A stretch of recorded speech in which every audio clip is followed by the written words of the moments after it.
Bonjour chers téléspectateurs, nous recevons aujourd'hui l'apôtre Nestor, béni de Dieu et visionnaire de l'église Les Élus de Dieu dans son bureau. Apôtre Nestor, bonjour. Oui, bonjour Caleb. Aujourd'hui, nous avons suivi avec vous un culte de feu très puissant après les 3 jours de jeûne et prière que vous avez instauré dans votre église.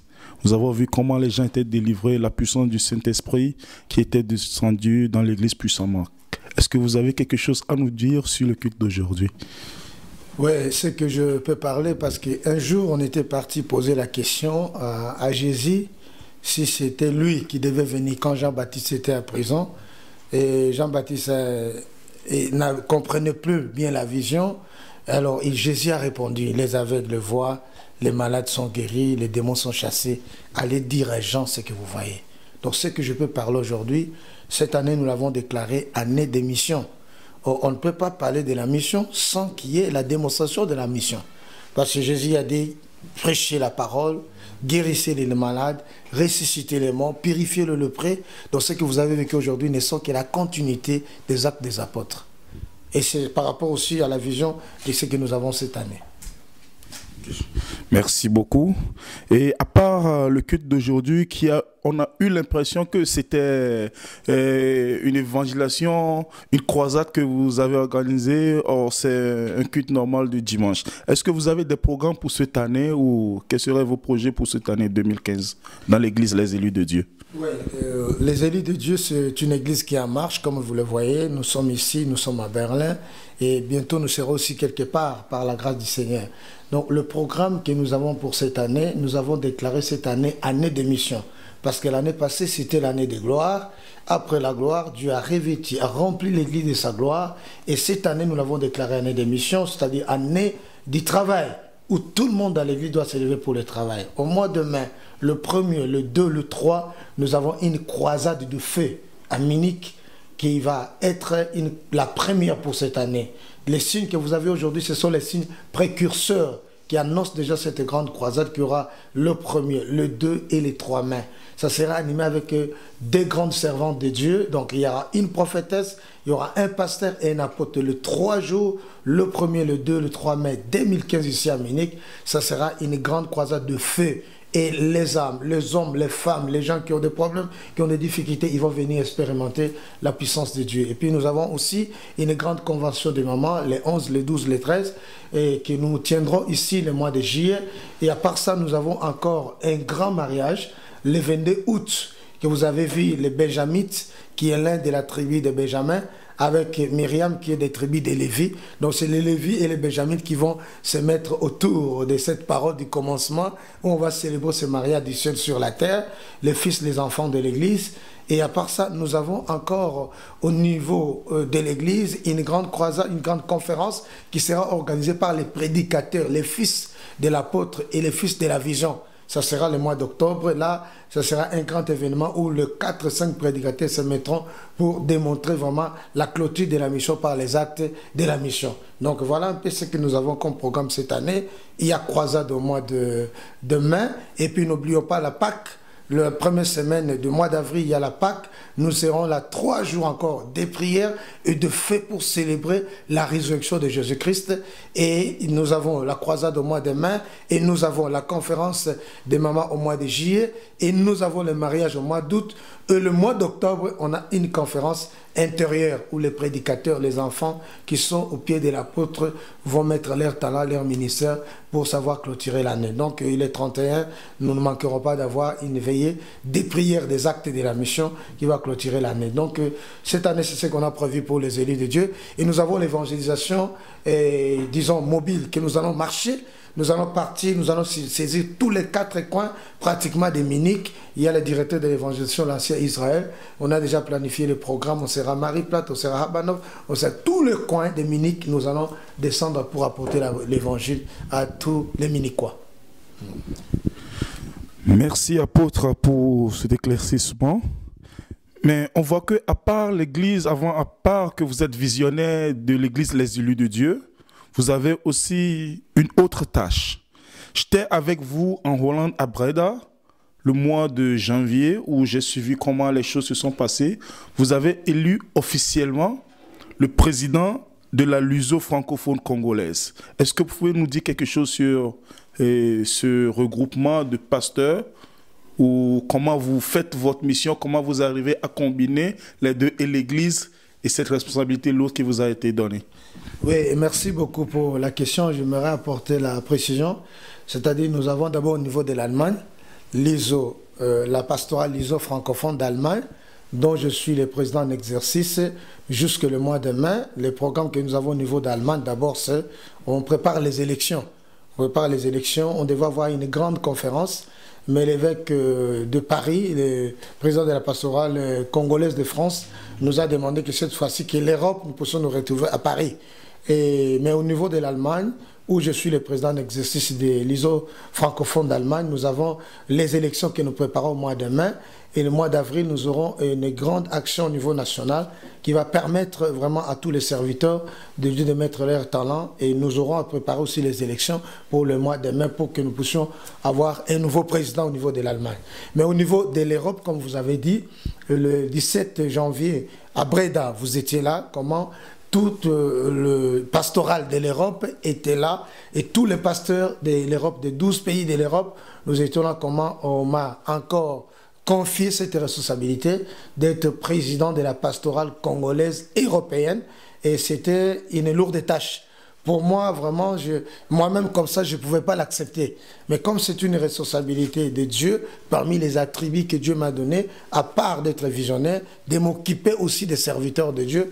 Donc c'est pourquoi j'avais accepté cette tâche, parce que c'était quelque chose que le Seigneur m'avait mis à cœur, que je devais accepter ça. Donc au niveau de la pastorale congolaise européenne, pour le moment, nous sommes une grande institution. Nous avons, premièrement, introduit les dossiers au niveau des notaires, Chambre de commerce en Belgique. J'étais là il y a 2 semaines, donc nous allons avoir la personnalité juridique au niveau de l'Europe, une institution internationale qui regroupe tous les pasteurs congolais qui sont ici en Europe.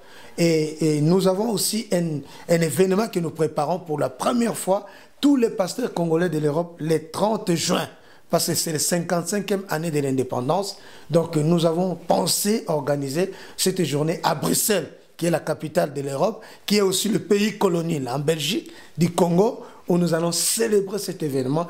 Tous les pasteurs, tous les Congolais et tous les amis du Congo, nous sommes invités. Bon, comme les 30, ça tombe pratiquement un mardi, on a pensé faire ça le 27, un samedi. Parce que le mardi, comme les gens vont partir au travail, les gens vont venir de Londres, de l'Allemagne, de la Belgique, de la Suède, de la Suisse pour célébrer cet événement. Donc c'est pourquoi nous invitons beaucoup de personnes le 27 juin en Belgique. Le Congo va connaître une autre dimension, 55e année. On va célébrer, on va louer, on va adorer et on va proclamer la vraie libération du Congo et qui va être aussi effectivement célébrée au Congo. Donc c'est ce que nous avons au niveau de la pastorale congolaise européenne. Et puis nous avons trouvé aussi un bureau au niveau de la place de Stéphanie pour ceux qui sont à Bruxelles, dans les bureaux Régis. Chaque mois, je dois partir là-bas travailler 1 fois par mois. Et nous avons déjà un bureau qui fonctionne déjà au niveau des immeubles Régis, au niveau de la place Stéphanie à Bruxelles. Donc pour moi, c'est ce que je peux dire, que je suis très content pour ce qui sont en train de se passer. Et aussi, nous exhortons, nous demandons à tout le monde de comprendre que la saison a changé, que nous devons passer de l'autre côté, nous mettre ensemble pour que nous puissions relever les défis de ces temps de la fin. Merci, apôtre. Une dernière question que j'aimerais vous poser. Nous sommes en direct avec Congo Mokili. J'aimerais vous demander, j'ai vu qu'en Hollande, il y avait plus de 10 pays, des pasteurs de grandes églises, des hommes vraiment expérimentés. Sur quoi a été basée votre élection pour que vous soyez choisi comme le président de la luso francophone? Oui, le président de la pastorale congolaise européenne. Oui. Alors, le choix était quoi? Parce que l'année passée, le 4 avril, le 4-4, on avait le 4 avril, c'était le 4 avril 2014. 4-4-4, ça nous a permis de réaliser un grand événement à Stuttgart et que j'ai salué tous les pasteurs d'Allemagne qui étaient vraiment mobilisés pour cela. Et nous avons initié, j'avais initié à tous les pasteurs qui étaient venus d'organiser cet événement au niveau de l'Europe et que nous puissions avoir une pensée de nous mettre ensemble pour le travail.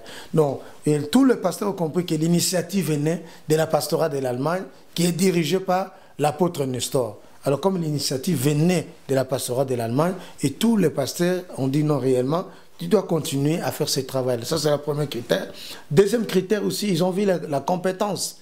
La compétence, depuis qu'on a fait 6 mois ou 7 mois, ils voient comment on organise les choses. On était à l'Assemblée générale, on était en Allemagne, on était au mois de mai à Bruxelles, le mois de septembre, on était à Paris.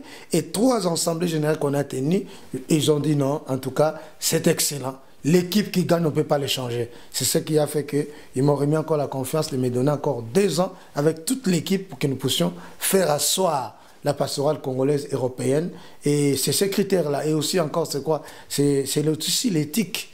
Ils ont vu que vraiment c'est un homme qui a la parole, un homme qui a l'expérience, un homme qui a aussi le cœur de réunir les gens et qui pouvait vraiment bien travailler et sans qu'il y ait encore de problèmes. Donc ces critères-là, et moi je peux dire dans tout cela, c'est la main de Dieu qui était ça pour que ça puisse se réaliser. Merci, apôtre Nestor.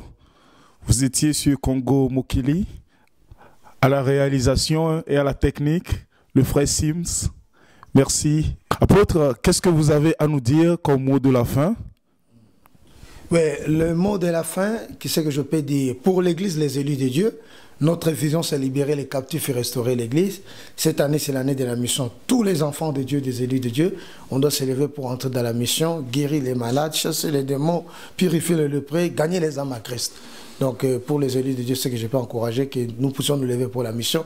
Pour la pastorale LISO francophone d'Allemagne, je peux exhorter à tout le monde de se préparer pour ce grand événement des élections où nous allons élire le nouveau président après le mois de mai, et pour la réunion que nous organisons au mois d'avril, où nous demandons à tous les pasteurs de se retrouver ensemble pour que nous puissions préparer l'Assemblée générale des élections du mois de mai.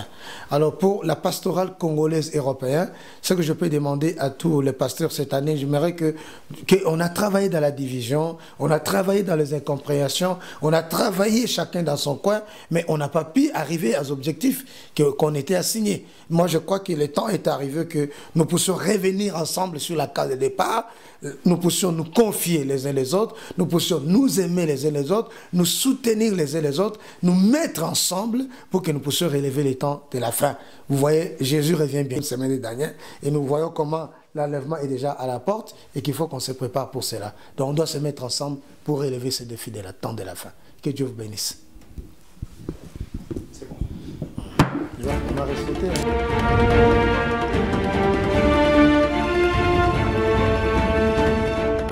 Vous informer, c'est notre devoir et notre objectif est de rendre intéressant ce qui est important, pas important ce qui est intéressant. Voilà. Désormais, ma vie m'a changé. Mais Fedi m'a changé quoi. Quand même pas le cas. Comme on a quitté Fedi que non. Gros mokili. Gros mokili. Tozongeli. Tout le monde a savé, tout le monde a sait, tout le monde a sait, madame changé. Comment mokili.net. Et j'ai soutenu que ton lobby est sous le site. Mais ton solo lit et l'équipe na télévision, Baraka Télévision, le mercredi à 22h, jeudi à 15h30, rediffusion et vendredi à minuit. Donc, il y a